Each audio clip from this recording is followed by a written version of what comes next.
Well, good morning, good afternoon, wherever you are. Welcome to Tech for Senior. This is episode 264, Hewie. We're getting pretty old now. Yes. 264. And of course, it is April the 28th, 2025. We have a great international group today. We have people from Australia, Costa Rica. Wow, it's exciting to see everyone traveling and having a great time. Today we I have see Detlef is here. He may be in Germany yeah, or he's in Detlef, yeah, Colorado. yeah, yeah, Yep. it's cool. Could Yeah, be, I'm in Berlin. oh, great. So we've got Berlin, Costa Rica, and Australia. Hey, this is cool. That's really neat. Anyway, we have a great show for you. I'm glad that everyone came because Huey and I worked hard this week, and we have a great show for you today. I think you'll really enjoy it. For the Bob is still away, so our premiere section, the premiere video that we usually do is going to be Bill James is going to talk about mastering the taskbar, and I'm going to talk about searching on YouTube, and also can your watch take your blood pressure? And so now this was a very popular video I did a couple of years ago, and we're going to play that as one of the videos today. And I know that there are a number of people in that are listening today. I know Bill James has a Samsung Galaxy Watch. And of course, we've had lots of talk about blood pressure. Can watches take blood pressure? And we're going to talk about that today in our video.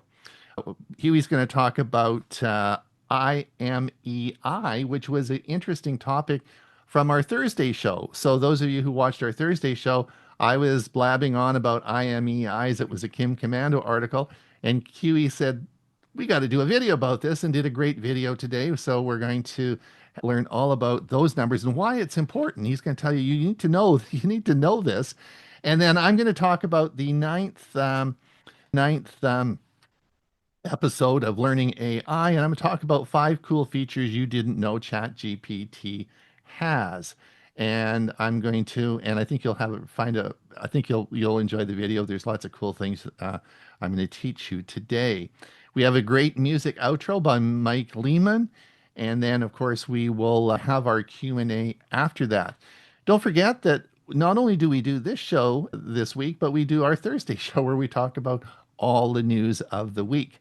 And that's going, of course, coming up this Thursday. For those of you who haven't seen it, drop by and see us. Huey, any comments or anything you want to say?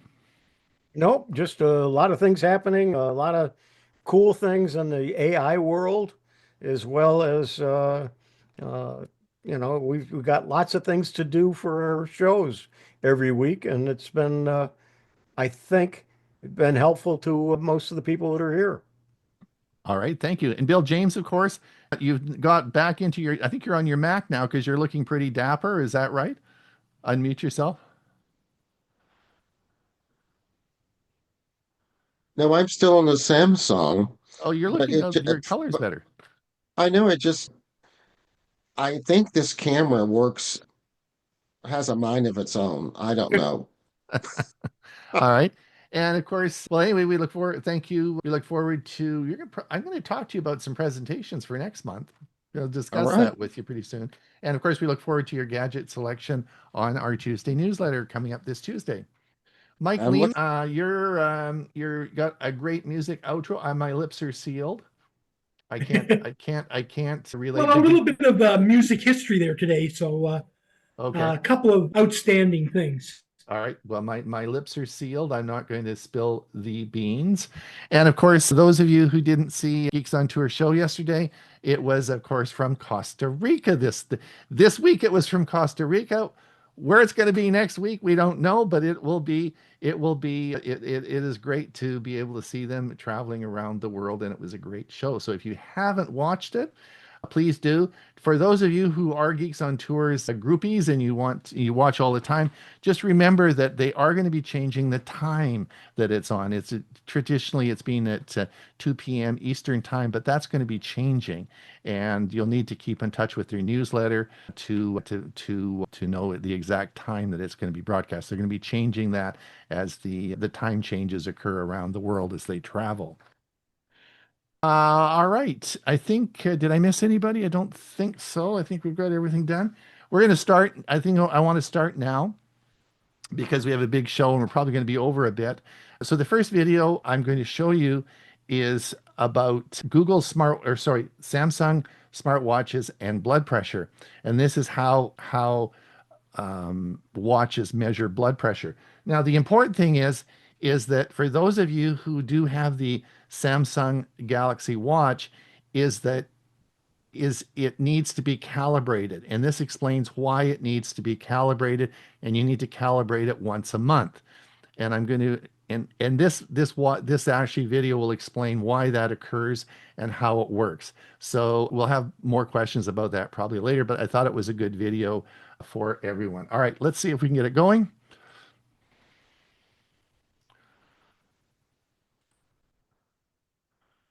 It's Ron Brown with Tech for Senior. Today I'm going to put on my physician's coat and we're going to talk about blood pressure. We're going to talk about the importance of blood pressure, how you take your blood pressure, and also the 2 new ways we're using to incorporate blood pressure into smartwatches. Yes, smartwatches can now take your blood pressure.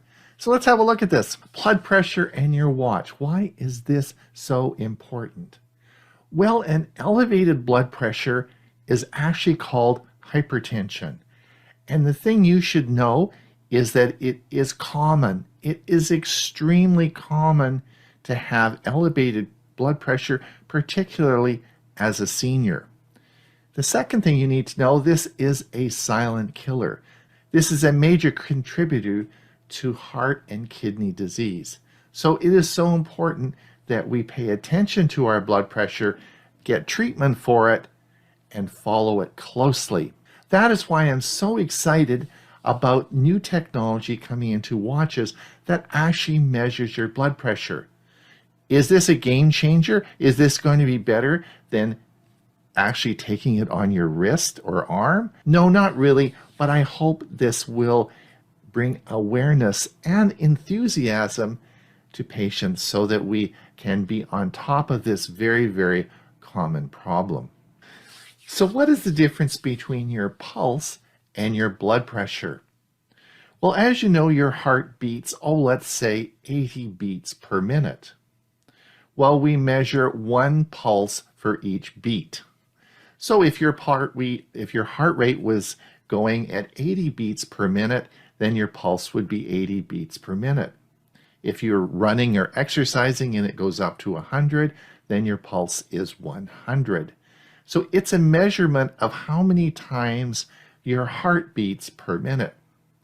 Now, any activity tracker, watch, even the cheapest $10 device that you can get will measure your pulse. It is a super easy thing to do and easy to track how many beats per minute your heart is actually beating. Now let's talk about your blood pressure. Your blood pressure is different. As you know, your heart contracts down and then it relaxes. That's called a beat.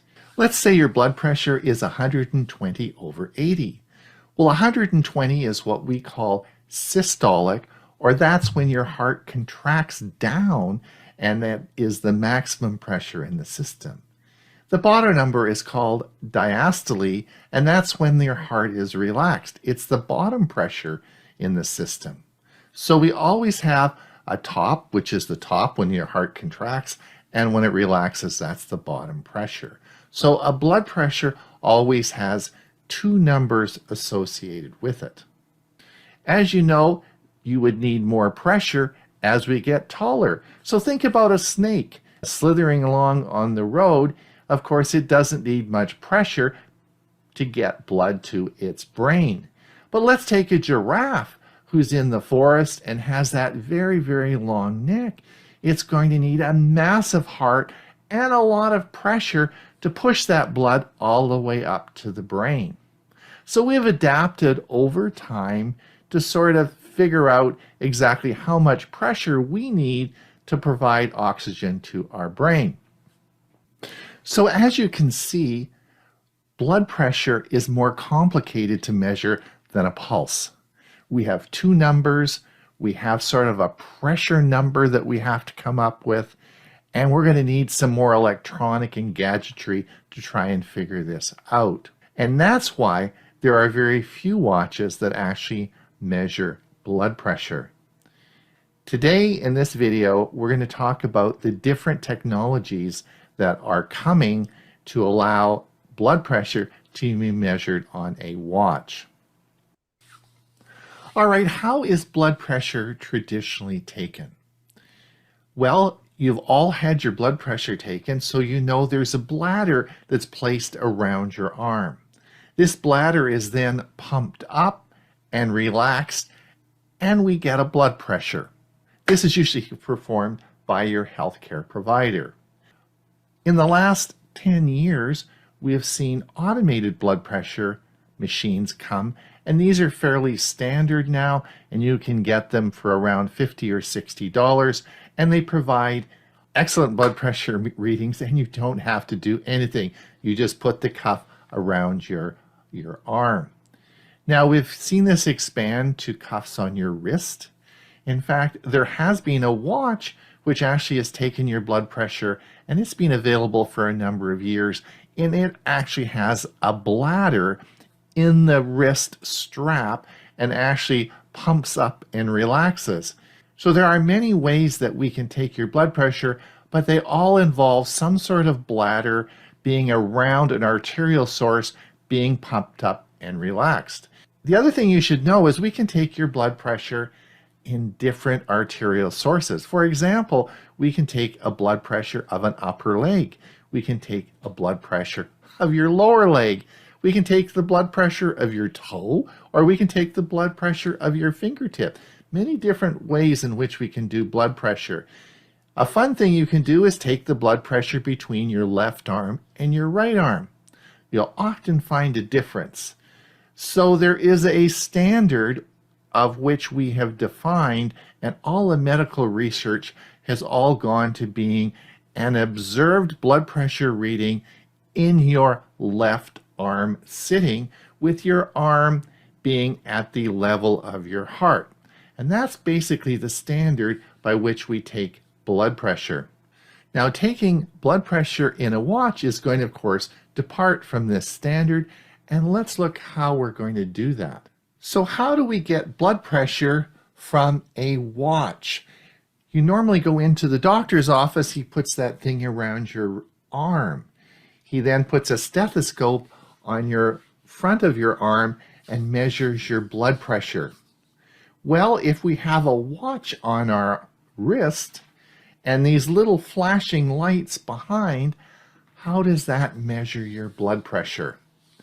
Well, there are two different technologies that we use.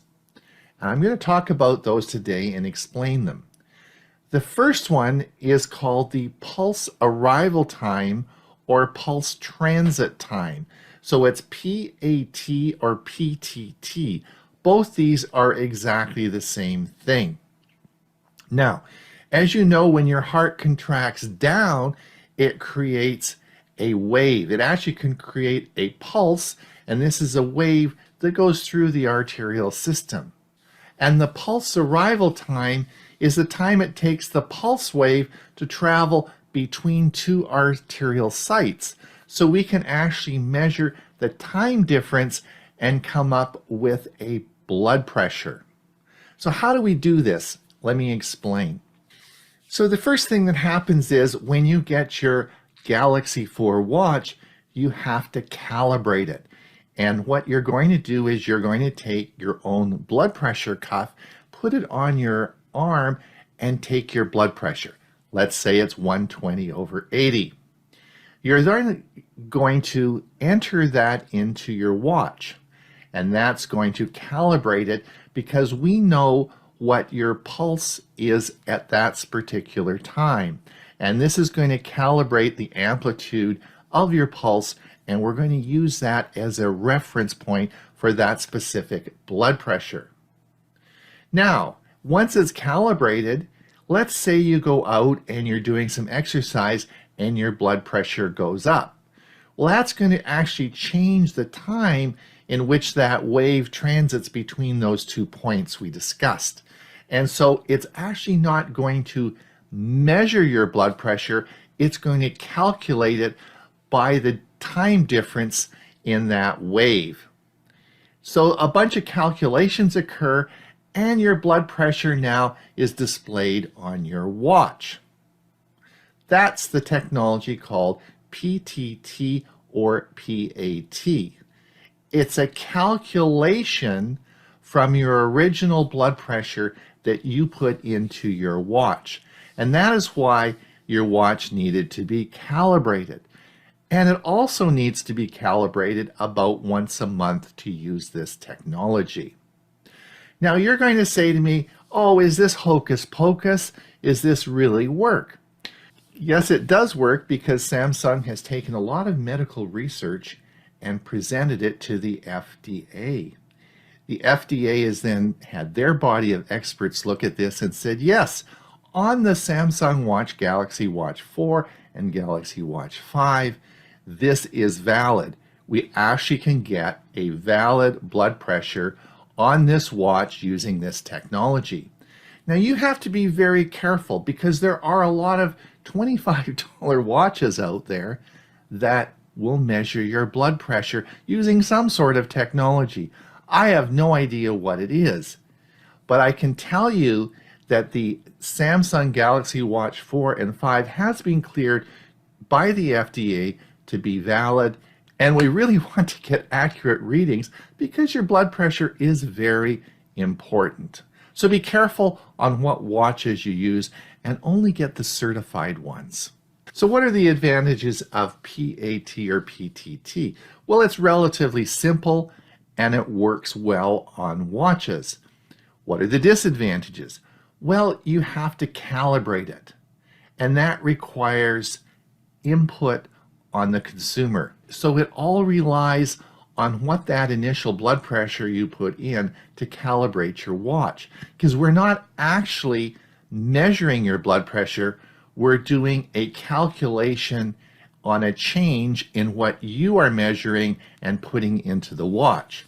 So for example, if you don't have a blood pressure machine and you've gone and borrowed one and you're using the wrong size cuff and you put a bad value in, then all your subsequent blood pressures will not be valid. Suppose you don't have enough money, you spend it all on the watch, and you guess and you say, well, I'm just going to put 120/80 in, but that's not your real blood pressure. Well, then all the subsequent blood pressures your watch is going to give are all in error. So there's technology certainly has some problems, and it all requires an accurate calibration. And each month you need to calibrate your watch and make sure that the correct values are there. Because remember, we're only measuring the change in the data that you're putting in that's taken by a traditional blood pressure measurement. And that is called pulse transit time or pulse arrival time. All right, the second way of taking your blood pressure is called photoplethysmography. Oh boy, that's a mouthful, isn't it? Photoplethysmography. Bet you can't say that backwards. We're going to call that PPG for short. And it's real simple. This is basically a technology that's been around actually since 1930. It's used widely in medical labs around the world, and it actually is where we look at the flow of blood through the arteries, and we use a photosensor to measure your blood pressure based on a number of parameters as its blood is flowing through the artery. And of course, as you know, the skin on the back of your wrist is very, very thin, and a lot of those sensors that we use are the ones that will be detecting the flow of blood in your wrist. And we can calculate this out and figure out what your blood pressure is. And that is called PPG or photoplethysmography. And this is going to be probably the new way in which we move ahead when we're doing blood pressure with your watch. So in summary, we have two types of technology. We have pulse arrival time or pulse transit time, and we have ℕ𝕝𝕉𝕠. The first group is just measuring the difference from a blood pressure you are entering in. The second type is, of course, measuring your actual blood pressure. We'll see both these types used in future watches as this becomes more common. So it's Ron Brown with Tech for Senior. Hopefully that video showed you how the technology works to record your blood pressure on your smartwatch. New technology that we'll be seeing on many future smartwatches coming on the market. We'd sure appreciate that like. Okay, there we go. And if there's any questions, we'll probably deal with those in the Q&A. Hewie, I'm looking forward to your video. I hope so. If you'll remember, on Thursday, we talked about IMEI, and I said, that's not something that I really am familiar with. There were some questions, and so I thought I'd try to help us figure it all out. And so if you'll give me a second here to bring it up, and I'm in the wrong place. Ready to go. Why every phone has an IMEI and why you should care. We're going to demystify a little known but critically important piece of every mobile phone, the International Mobile Equipment Identity, or IMEI. Think of it as a 15-digit fingerprint hidden inside your device. I'll explain what an IMEI is and why your phone sometimes shows two of them, and how this tiny number underpins security, network access, and even the used phone market. By the end, you'll know how to find yours and how to protect it. I'm Hewie Poplock. Please give this video a thumbs up and subscribe to my channel. What is IMEI?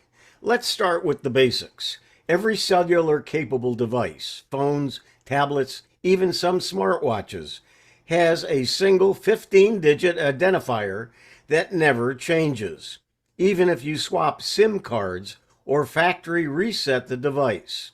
It's assigned by the GSMA, the global industry body that sets GSM standards, and is burned into the modem's firmware at the factory.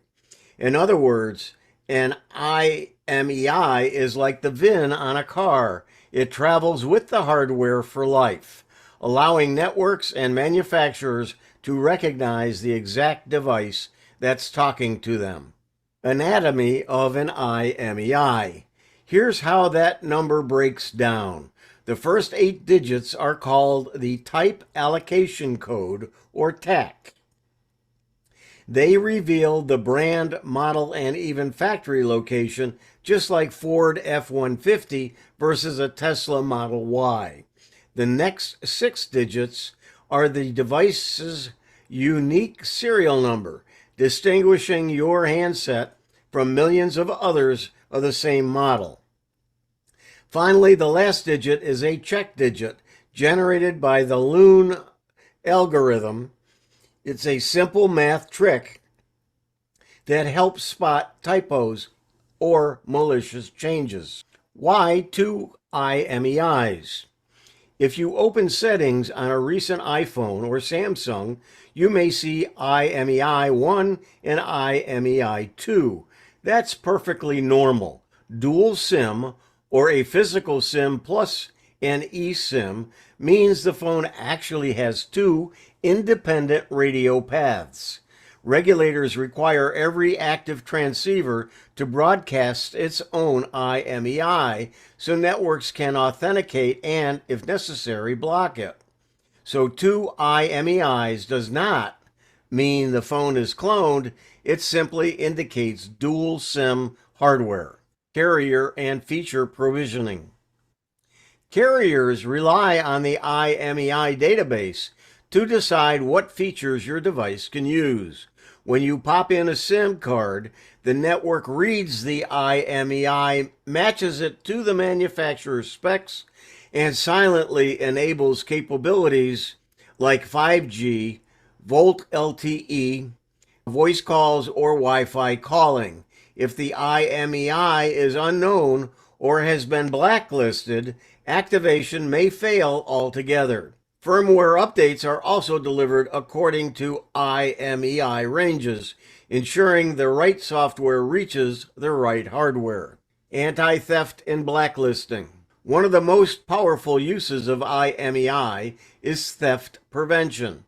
If your phone is stolen, you give the carrier the IMEI, they add it to a shared block list called the Central Equipment Identity Register. From that moment, the phone can no longer register on participating networks anywhere in the world, even with a brand new SIM card. That's why it's so important to record your IMEI before something goes wrong. Buying and selling used phones. For the same reason, savvy buyers always check a phone's IMEI before handing over cash. Online tools such as Swappa, Check MEND, or even your carrier's own portal will flag IMEIs that are reported stolen, still under a payment plan or carrier locked. Running both the IMEI numbers, if the device has two, protects you from ending up with an expensive paperweight. Tracking and recovery. Law enforcement agencies can subpoena network operators to triangulate a handset's location by its IMEI, an invaluable tool in serious investigations. Consumer services like Apple's Find My iPhone or Google's Find My Device also keep a record linking your account to your phone's IMEI so that even if a thief removes the SIM, the device can still be located or remotely erased. Warranty, recalls, and support. Manufacturers on their end use IMEI to verify warranty status and the original region of the sale. If there's a safety recall, think of it as Samsung's Note 7 battery incident. Companies can target specific TAC ranges and reach out to affected owners. When you schedule a repair, the service center logs that work against the IMEI, so the repair history follows the device.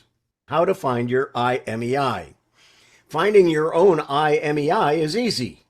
Dial *#06# on almost any phone and it will pop up instantly.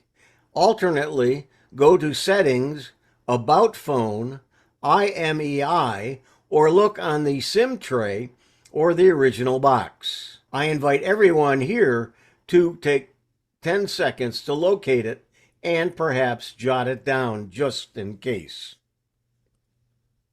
Pro tips. Make a secure note of both IMEIs. Cloud storage plus a paper copy at home is ideal, and even your password manager. If your device is lost or stolen, report the IMEI to your carrier and the police immediately. When you travel, you can keep your home line on IMEI 1 and load a local eSIM on IMEI 2 for cheap data without swapping hardware. And if you ever sell the phone, provide the IMEI to the buyer, but remember to wipe the device first. Key takeaways and Q&A. To wrap up, the IMEI is permanent, unique identifier that enables anti-theft measures, network access, warranty validation, and a safe second-hand market. Dual SIM devices simply have two of them. Nothing sinister there. Know your IMEI, keep it recorded, and use it wisely. Thank you. I'm Hewie Poplock, IMEI Explained. Well, thank you, Hewie. That explains it. I was just thinking, do you think this might be a good idea? Is that those are a lot of numbers. Why could we just take a screenshot. If we brought up the about, the phone and brought up the settings, and just take a screenshot of that and store it in Google Photos or in a password manager. I mean, as long as we had an image of it, then that would give us all the correct numbers, right? Yeah, you don't want to, of course, make it public. Right. But one thing you can do, that's what I did with mine. I did the asterisk pound, was it 60 and or oh 06, and then the pound again. As soon as you hit that last pound, it pops it up. Right. And then you could can just then do a of screenshot it. on it and you've got it. Yeah. Yeah. Because we talked about that last Thursday. I think it's important. Yeah. It's something that I never did really. I never thought much about it, but it's probably important to do, eh? Yep. You can, when you get rid of your phone, you give the new people that number and they have it. But if it gets stolen, you report it. Your ISP, your phone company, can actually put it on the list, and then no one can activate it. Right. Right. Good information. Thanks a lot. That's great. And if you watched our Thursday show, remember it came out of our Thursday show. We talk about lots of interesting stuff on Thursday, don't we? Exactly. Yep. All right. Now I want to talk about the next section we have for you.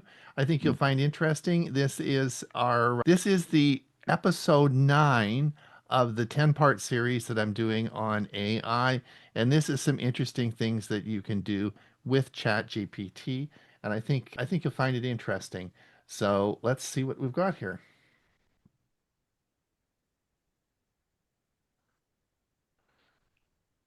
There we go.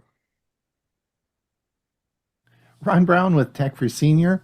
Welcome back to the channel. This is episode number 9 in a 10-part series I'm making about understanding AI for the over 50.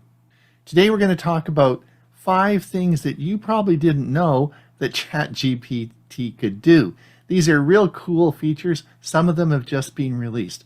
I wanted to take time and show you this. These are important features, and I think you'll enjoy them. So let's have a look at the 5 features you probably didn't know ChatGPT could do. All right, the first one is feature number 1, and this is the ability to share information with other people that you've gathered in a chatbot. And let me explain how this works. And I wanted to show you this because you may not be aware of the sharing part of this information. And let me show you how this works. So let's bring up this comment that I had on a video I posted about the difference between RCS text messaging and SMS messaging. Now, this was a comment that was posted in the comment section of the video, and it says, what is the benefit of RCS over SMS? Well, that's a big topic and one in which the whole video was all about. But this person asked the question, so how am I going to answer it? Well, I'm the expert in that because I made the video, and I could type out a long explanation. But this takes a large amount of time, and I'm going to show you a much quicker way. All right, so even though I know the answer to this question, I'm going to ask ChatGPT to help me. And so I've put in the notes here, what are the advantages of RCS over SMS? And of course, ChatGPT, as you'll see here, has done an excellent job of coming up, even put a table in for me, all sorts of information here that would answer that question. So I don't have to formulate the thoughts. I don't have to type it. It's here for me right now very quickly. So if I wanted to answer this, so all I have to do is come up to the right here. Do you see this button here? It says share. If I click this button, it's going to give me a public link to this chat.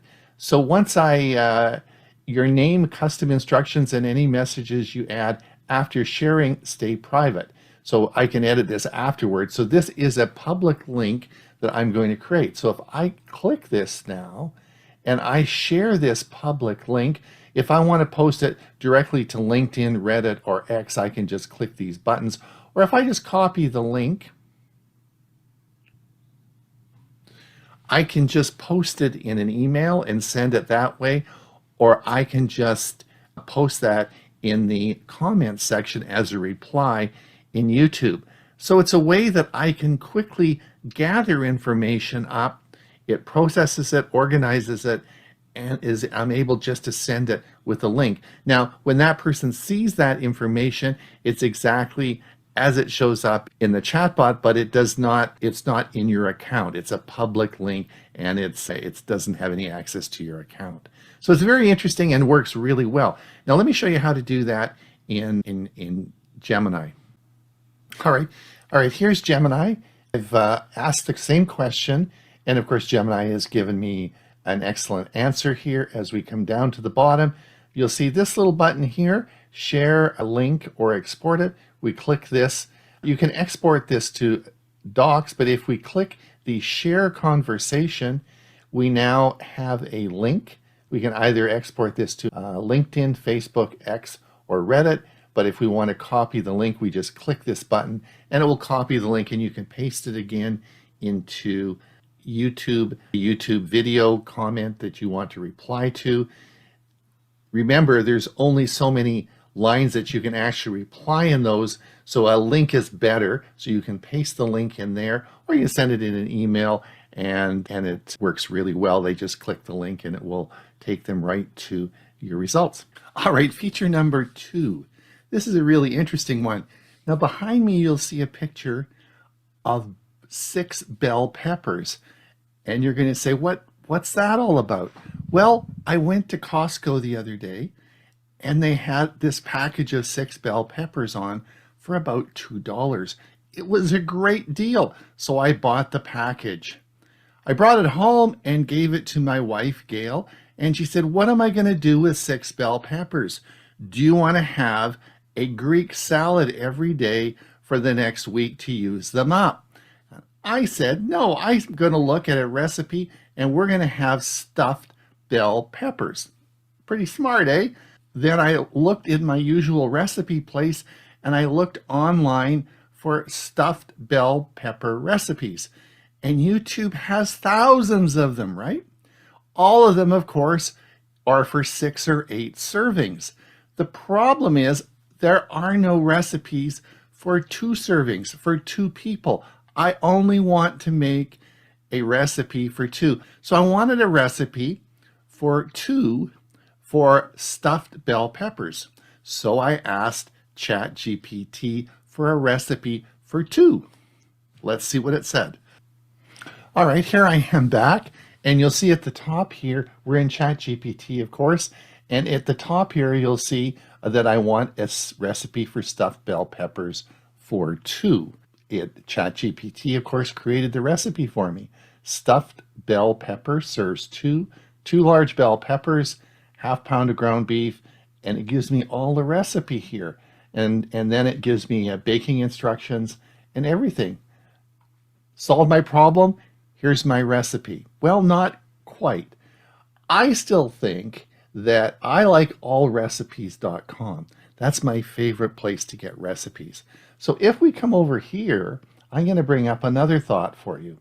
All right, so I went over to All Recipes and I got my stuffed bell pepper recipe, and I copied it and I brought it over and pasted it into Chat GPT, and here it is. Stuffed bell pepper, serve 6. And here's the whole recipe with the instructions, right? ChatGPT is so smart because I asked it for a recipe for 2. It says, would you like a scaled down for 2 servings? It's reading my mind. This is really scary. So now it creates an adjusted recipe for 2. So it took that recipe and it adjusted it and made it a recipe for 2. Isn't that cool? So that solves a lot of problems because there's just 2 of us at home now. I'm not cooking for 4. I'm not cooking for 6. I only want a recipe for 2. So you can use ChatGPT to solve that problem. All right, feature number 3. Let's have some fun. Now, my partner, Hewie Poplock, has been bugging me lately to send a new picture of myself because we're changing some branding on Tech for Senior, and he needs a picture of me. I have this picture, but it's not a perfect picture, and we're going to make some changes. Now, most of you have all made pictures in Chat GPT or Gemini. The ability to create images or cartoons or all sorts of really interesting things is truly amazing. And for those of you who have been doing this for maybe the last couple of weeks, you'll notice a huge change in the quality of images that you can create. But what if you have an image and you just want to make that image better? So let's see what we can do. So this is an image of course, me, and it's sitting there. And of course, I've got a little thing on the end of my nose because when I copied the picture, it didn't turn out perfectly. And that's me sitting there. So what I've asked is I've uploaded this picture to Chat GPT. And you can do that by coming down here, and it said upload files, and you can just connect from your computer and upload any file that you want. And so what I asked it to do was turn this photo into professional headshot for LinkedIn. So let's see what it did. It took that, and here is the image that it made. I think I look a little younger. Not perfect, but not a bad choice. And you could have it do this 2 or 3 times until it got better. But I think that's a pretty darn good image. I was very pleased with that. But, you know, I still look a little bit too old. I want a really young image of myself. I want to be the youngest guy on the show. So I'm going to change my hairstyle. So if we come down here now, I'm going to ask it, and I'm going to say, can you change my hairstyle by giving me a mullet? Remember mullets? All right. So let's come down here and see what happens. Well, look what we've got. So we've got, of course, one on the left side and one on the right side with a mustache. And I've got long hair. This looks great. It's nice. No gray. It's nice and brown. I think this would be great. I want you guys to vote on this. I want to see either, do you want image 1 or image 2 for me to send to Hewie, and he can put that in our new branding, the new look. All right, feature number 4. Let's have a look at a new feature that has come out in Chat GPT. So let's have a look now. You'll recognize that I'm in Chat GPT. As we come up here, you'll see it says Chat GPT 4.0. What we're going to do is we're going to click the little down arrow, and we're going to come over here to Chat 4.0 with scheduled tasks. Okay, let's have a look at this. Now, I'm going to create a search that's going to give me the information every morning at 8 o'clock. So let's have a look and see how we can do this. All right, so what we're going to do is I'm going to set this up, and we're in Google ChatGPT tasks, and every morning I want news articles about Google's antitrust case. So let's see what they find out. We're going to click OK. It's going to search the web. It's going to come up with some information.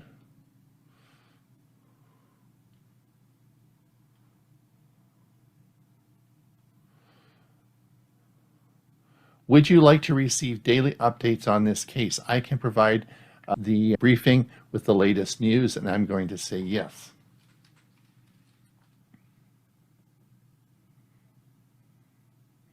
So now it's set up.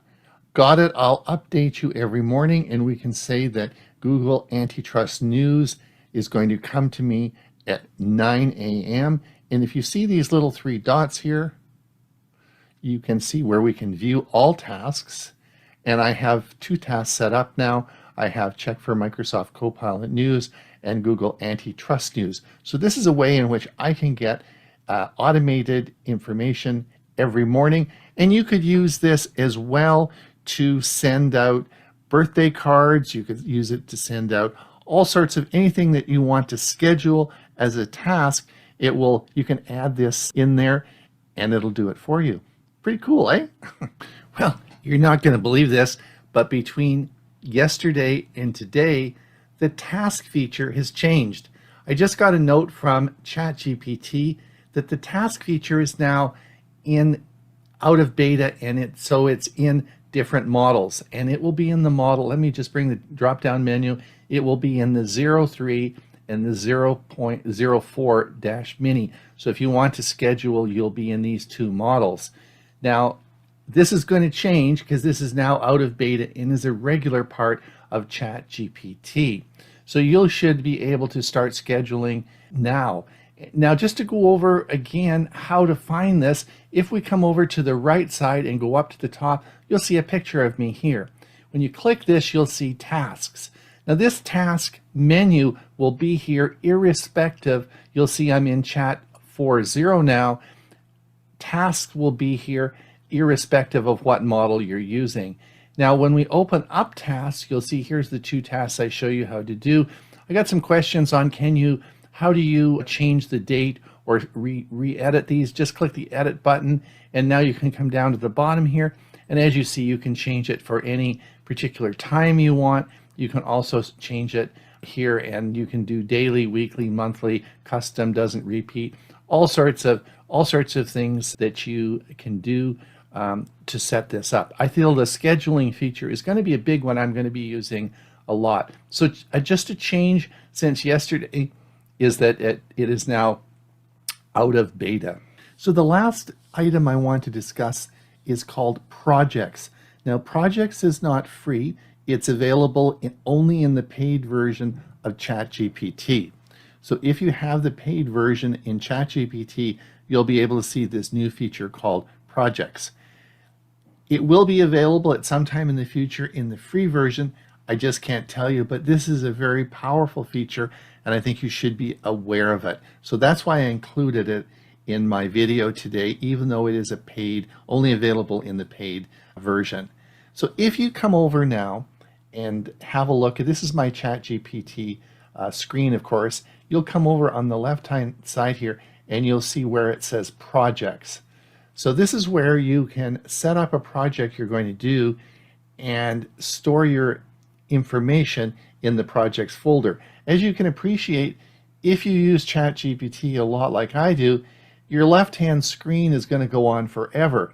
So trying to find things in this long list of screens on the left side of conversations you've had with ChatGPT is going to take a long time. So you now can source them into a project.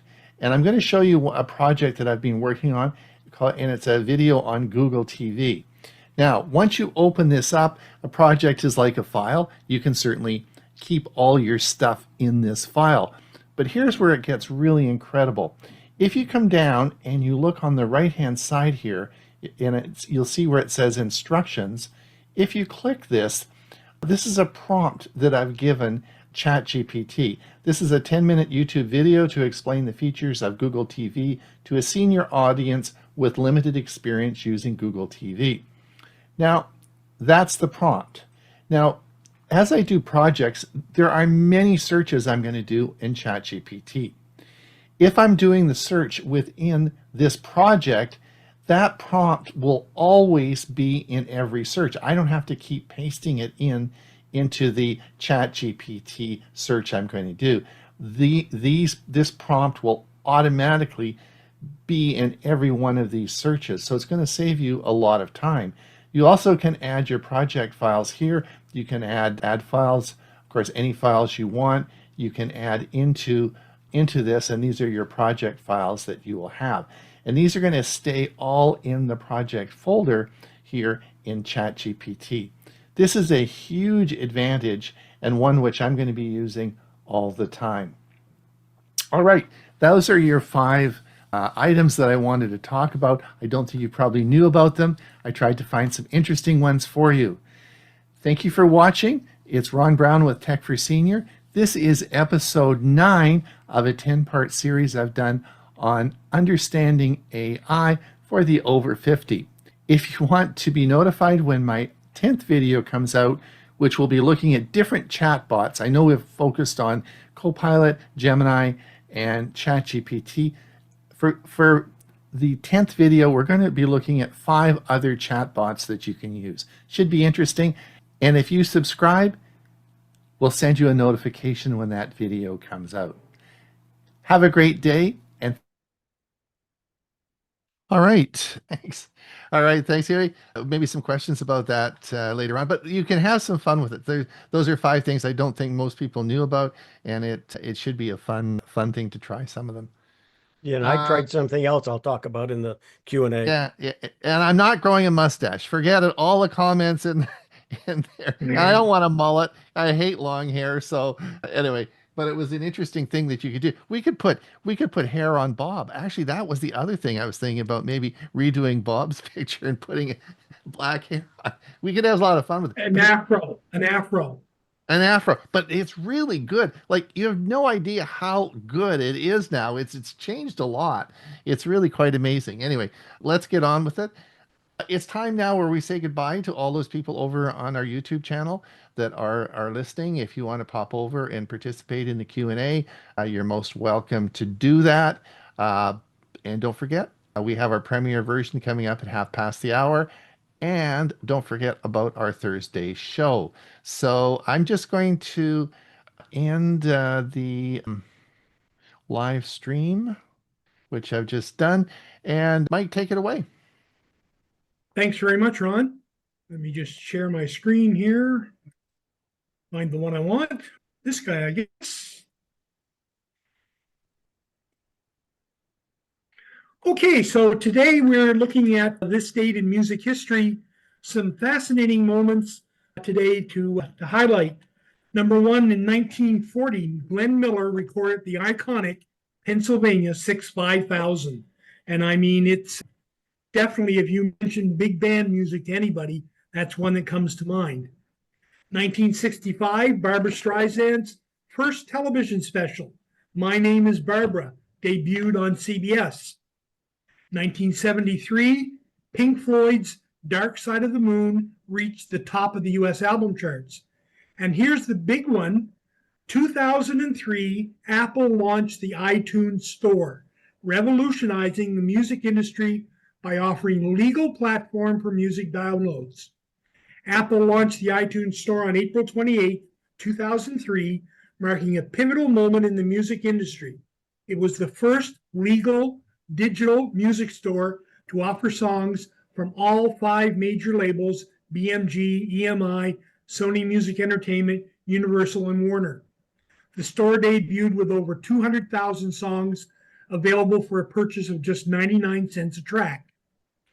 The music store was integrated into iTunes 4, allowing users to purchase, download, and organize their music seamlessly. It also introduced groundbreaking personal use rights, such as burning songs onto unlimited CDs for personal use and playing them on multiple devices like iPods and Macs. Steve Jobs, the Apple CEO at the time, emphasized that the store was designed to respect both consumers and artists, offering a legal alternative to music piracy. The store's friendly user interface, high-quality previews, and extensive catalog made it an instant success, revolutionizing how people accessed and enjoyed music. Does this bring back any memories? Or does it spark any thoughts about how the music has evolved? Before I scroll down any further, scratch your head and think, do you remember what the first song is that was downloaded on iTunes? Well, the very first song downloaded on iTunes was Stuck in a Moment You Can't Get Out Of by U2. This marked the beginning of the new digital era in music distribution, as the store quickly gained popularity with its convenience and affordability. U2's music has often been associated with groundbreaking moments, and this was no exception. Are you a fan of U2 or their music? Now, I've added 3 links here. I'm going to actually play today the Glenn Miller clip, but I've added the links for what was Barbra Streisand's hit at the time, Secondhand Rose, and I've also included the YouTube link for the U2 cut that was the first song downloaded on iTunes at the time. So, Ron, if you want to play the Glenn Miller cut for me, we'll be all set to go. All right. Glenn Miller was a little bit ahead of my time, but still one of my favorites.